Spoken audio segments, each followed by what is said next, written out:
औरंगजेब के पास एक बहरूपी आया, आके कहते औरंगजेब मैं मेरे बाप दादा तुम्हारे बाप दादाओं के दरबार में बहरूपिया बन करके रहते थे और वक्त आने पर रूप धारते थे। हमारे पास ऐसा फन है कि अगर हम रूप बदल लें कोई हमें पहचान नहीं सकता। औरंगजेब अपनी तबीयत का आदमी था, उसको शरीयत पर ज्यादा अमल था, वो अपने जहन के मुताबिक वो जान चुका था कि शरीयत से बढ़कर कोई कानून नहीं है। वो उसने कहा कि मेरे यहाँ रुपये की कोई जरूरत नहीं है, फजूल लोगों को मैं नहीं रखता। कहा औरंगजेब काम आएंगे इसलिए कि हम रूप बदल लें तो कि कोई पहचान नहीं सकता। औरंगजेब जो है वो बोल चुके, तैश में आके बोल चुके, क्या अगर मैं तुझे न पहचान सका, जिस रूप में आएगा पहचानूंगा, जिस रूप में आएगा पहचानूंगा। अगर तुझे मैं ना पहचान सका तो मैं औरंगजेब वादा करता हूं कि तू जो मांगेगा मैं तुझे दूंगा।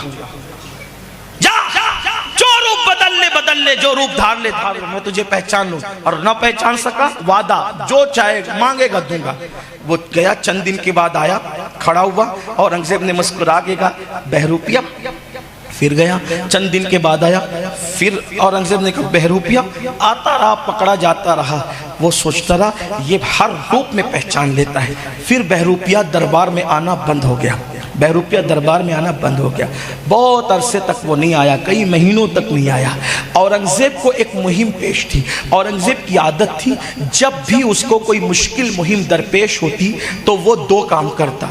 एक तो ये नमाज पढ़ के अल्लाह की बारगाह में दुआ करता और किसी नेक बंदे के पास जाके कहता आप मेरे लिए दुआ करें।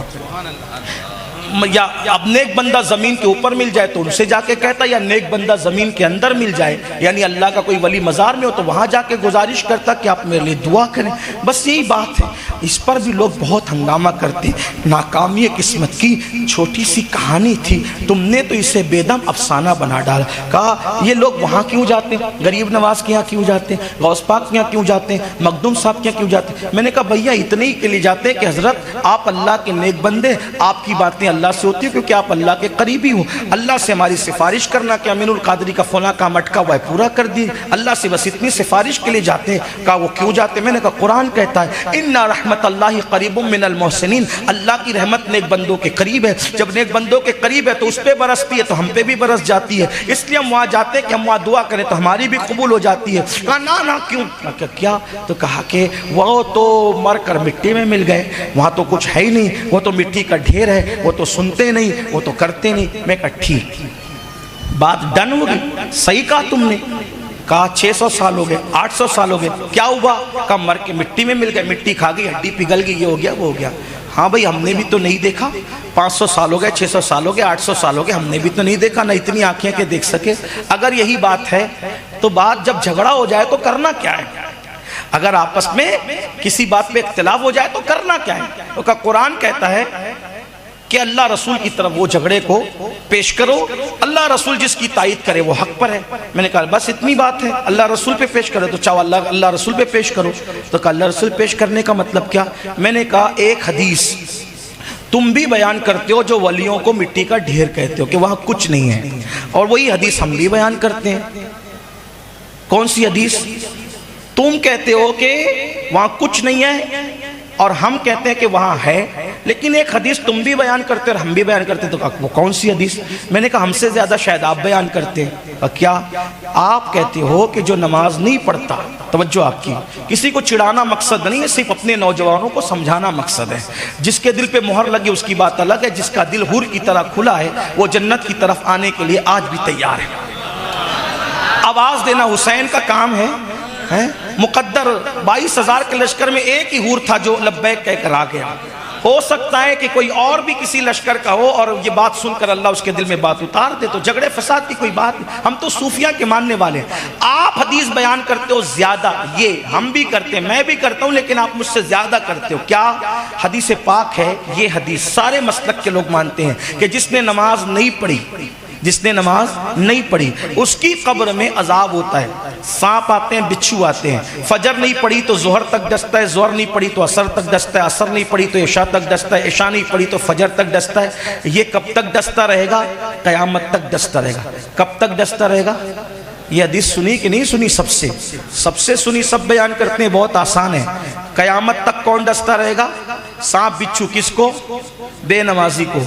मैं कहता हूं वो बेनमाजी कब्र में रखा गया, अगर वो कब्र में नहीं है तो अल्लाह के रसूल फरमा रहे कि सांप किसको डस रहा है? मिट्टी को, पत्थर को, कंकर को। किसको डस रहा है? का मुर्दे को डस रहा है।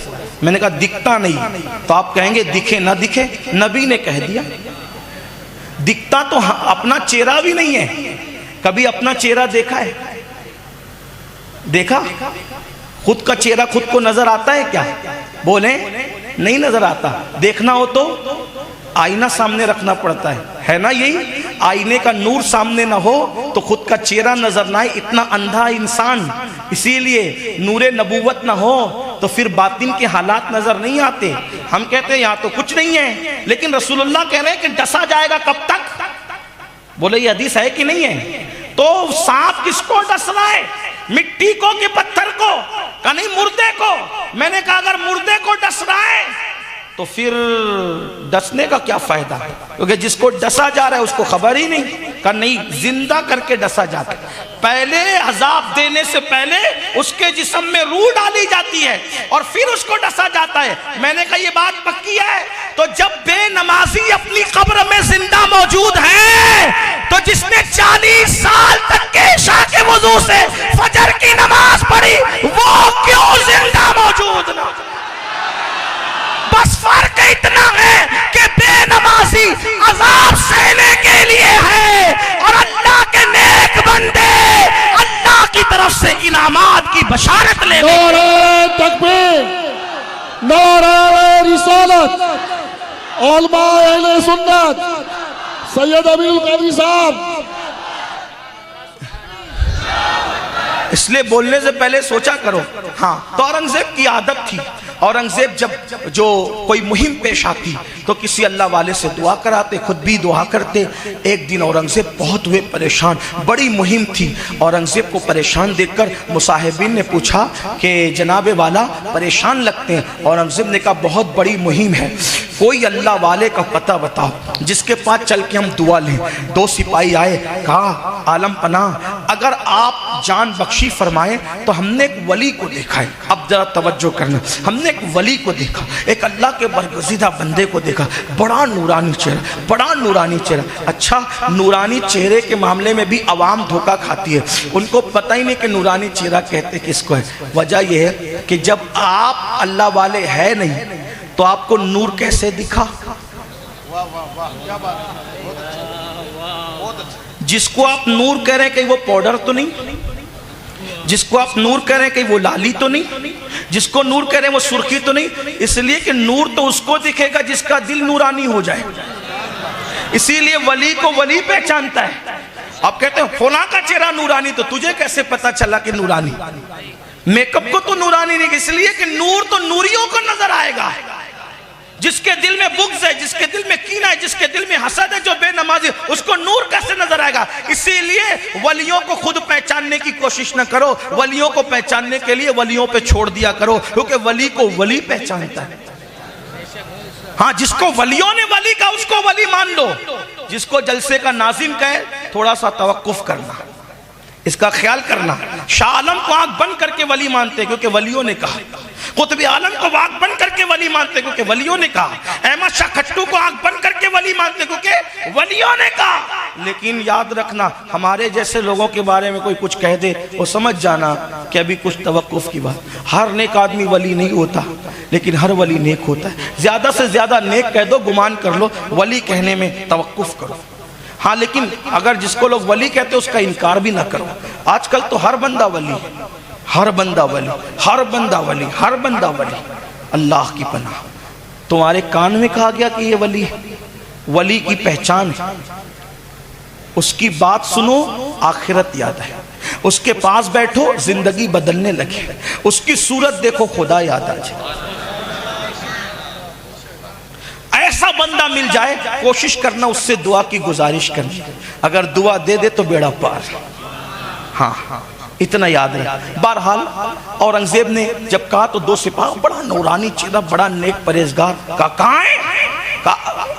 आलम पना अपनी हुकूमत में है, जंगल में किसी से बात नहीं करते हजरत, किसी से गुफ्तगू नहीं करते, किसी से मुलाकात नहीं करते, नमाज पे नमाज, नमाज पे नमाज, नमाज ही पढ़ रहे हैं, नमाज ही पढ़, किसी को देखते नहीं मिल। औरंगजेब ने कहा अच्छा तो चलो, जवाहरात लिए, तोहफे ताहिफ लिए, मुश्क लिया, ये लिया वो लिया। अब बादशाह लोगों के तोहफे देने का अंदाज अलग है, खूब लिया और लेकर चले। जब देखा पहले से जो दिमाग बना दिया जाता है बादशाह या अवाम, जिसका दिमाग पहले से बना दिया जाए उसको वही नजर आता है। औरंगजेब ने देखा तो ढेर हो गए। ढेर होने के बाद औरंगजेब बड़े मुअद्दब थे, दूर चप्पल उतार दी, दूर। औरंगजेब इतना मुअद्दब आदमी था, गरीब नवाज के यहाँ जाते थे तो कई किलोमीटर पहले सवारी से उतर जाते थे, नंगे पैर चलते थे।